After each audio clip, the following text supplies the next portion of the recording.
બોલવાનું નહીં. તે પછી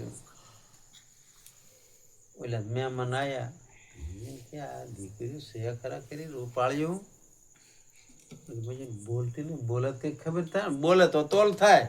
માણસનો તોલ બોલ માથે જ થાય. જેવું જેવું વર્તમાન કરીને બોલતા હોય ને એટલે આપણને ખબર પડે કે આ પ્રકારની આની વર્તી છે. બોલ માથે તોલ થાય માણસ. એટલે ઓલે પછી કઢી બનાવેલી ને તે આમ આમ સાયકલ કે આ તો કે હા મોળે છે. બીજું કે મીઠું નાખ્યું કે મીઠું એટલે કે મજા ને તો બધી ઉતાવળ થઈ ગયું. બીજું કે મેં જ્યાં નાખ્યું છે મારે નાખવાનું તો કઈ ને તે જે તો કે બોલ્યા નથી ચાલ્યા નથી મેં તો એ તો થોડું મજા ને ચાણે કે તોતળું બોલીએ તો આપણને ખબર પડે બોલ મારતો એટલે બોલવાનું તેમાં સંતોએ કીધું છે બોલે ને બોલાવે સબકટ બોલે સબકટ મય રહ્યો સમાય સ્થિર કરીને થાણા દિયે ઠેરાય. એટલે બોલો તો એટલે હજે દાંત આવે શકશે બાજુ આવું મગજ માં દાખી કરે રહેતો લાગે. કેમ કે પાવર ચલ પડ્યો કા છે કોઈલા ઠોસા કમાય તમે આ ભોઈ ગયા.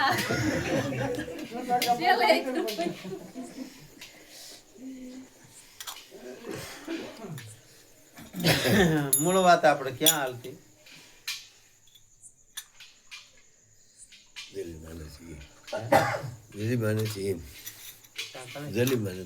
ગલીઓમાં આવન જાવન એટલે જલમ અને મરણ આ ગુરુ મહારાજના ચરણ જાય ને એટલા માટે કાંક આપણું સ્વરૂપ પ્રિય કોઈ દી આવતું નથી કોઈ દી જાતું નથી. તાર જ નિર્ભય પદ કહેવાય. પ્રહલાદ ને આટલી કસોટી હરણા કશે આપીને બીજી દુઃખ દીધા યારોના રાફડામાં રાખ્યા ને હાથી પાસે ગાંડા પાસે લઈ ગયા તો એ આમાં આનંદ જ કરતો હતો. પણ એને નિર્ભય પદ થઈ ગયું. એટલે આવી ઈ કક્ષાએ આપણે જે પૈગી શું ચારે નિર્ભય. નિર્ભય એટલે એને કઈ ભય નહીં, નિર્ભય કહેવાય. છેલ્લે પછી હરણા કશે કંટાળી ગયો કે મજૂનો આ બીતો જ નથી કે ગમે એટલું ગમે કસોટીમાં નાખ્યું તો પછી એટલે આવો થાંભલો ધગધગાયો.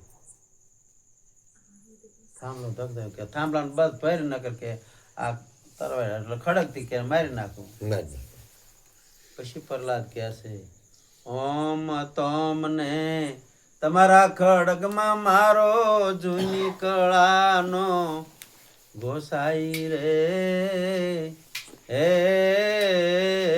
જી જાગો જાગો રે મારી જૂની કળાના ગોસાઈ રે હે જી.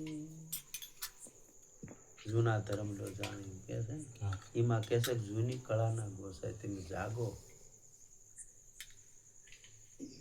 એટલે આમાં છે જગાડવાનું સંતો કે છે.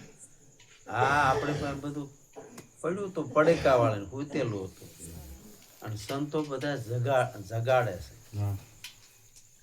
પછી જયારે જાગે તારે જગત એવું કઈ દેખાતું નથી. તારે એને જલમ કે મરણ એવું કશું રહેતું નથી. પણ નકર તો ઊંઘમાં તો નકર અટપટા બધા ભોગ આપણે બધા ભાંસી રહ્યા છીએ નથી બધું માની રહ્યા છે. આ આવન જાવનની ગલીઓ જયારે સમજણ આવે ને પછી એને સીધી રસ્તો થઈ જાય. પછી એને કશું મૂંઝવણ રહે નહીં. સવારમાં બાપા સદગુરુ મહારાજને આવું કહે છે.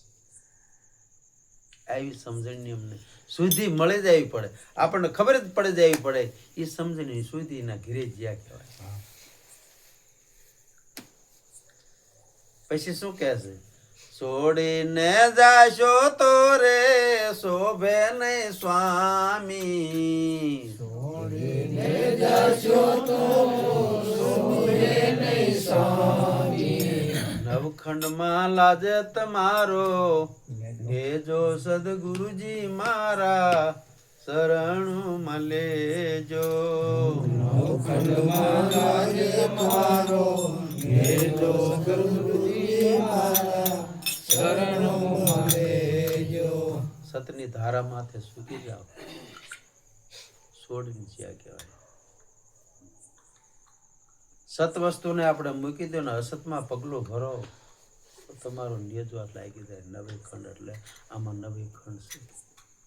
એ માણસ એમ કે બરાબર નથી, નેજો લાગ્યો ને એટલે આ સત વસ્તુ રહીને છોડવાની ના પાડે. સત વસ્તુની ધારા માથે સદગુરુને પૂછીને ગંગા સેતી એમ કે સદગુરુને પૂછીને પગલા ભરવા થઈ રહેવું તેમનું દાય. ત્યાં દેહના ગુરુ કાંઈ હારે હોય તે પગલું ભરવું ને એમને પૂછી દો.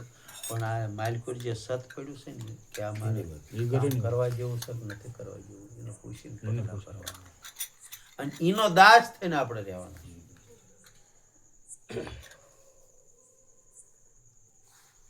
એટલે સ્વામી તો એ સત વસ્તુ એક જ છે. સત રહ્યું ને એ જ આપણો ભગવાન છે અને એ જ આપણો સદગુરુ છે. ગુરુ તો નગર ગુ નામનો અંધારો ને રો નામનો પ્રકાશ. આને ગુરુ કીધા પણ સત વસ્તુ રહ્યું ને એ સાચી વસ્તુ છે. દાસરે સવો કે સર્વે છે અમમાં ખામી અવગુણ નો જોશો અંતરયામી. એ આ સતને કહે છે પોતાને ને પોતાને પોતે કહી રહ્યા છે બીજાને નથી કહેતા.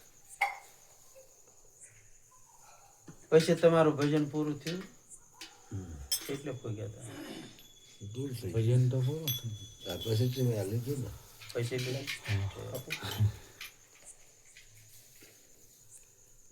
એ કાપ હોય કાપજો. અમને કાપતા ન ફાવતું. આપું હળંગવાનું કપાઈ જાય એવું